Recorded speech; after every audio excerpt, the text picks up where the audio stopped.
آخی من با تو خوشبختم. من با تو خوشبخت بودم. آخر از تمامی چیز گذشتم. چرا با من این گونه میکنی؟ آخر من با تو چند بار گفتم دیگر از پسم نگرد. من دیگر کس را دوست می‌دارم. تو چرا نمیفهمی؟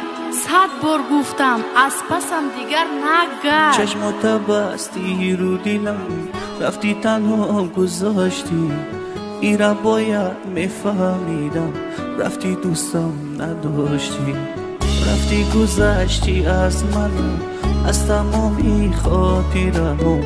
تو کی به من گفتی عزیزم همیشه میمونم برات، همیشه میمونم برات. چرا رفتی نماندی، دلی مرا شکستی، همه خاطره های مرا سوزاندی. چرا رفتی عزیزم، رفتی و برنگشتی، چرا از قلبی پاکی من گذشتی. چرا رفتی نماندی، دلی مرا شکستی، همه خاطره های مرا سوزاندی.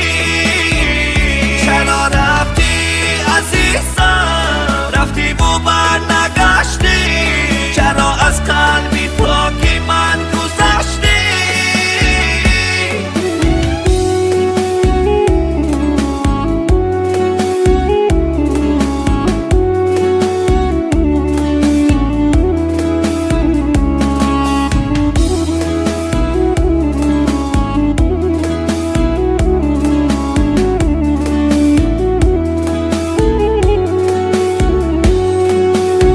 چشمات بستی رو دیلم، رفتی تنها گذاشتی.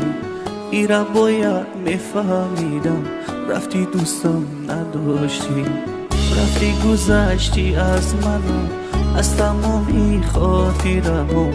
تو کی به من گفتی عزیزم همیشه میمونم برات، همیشه میمونم برات.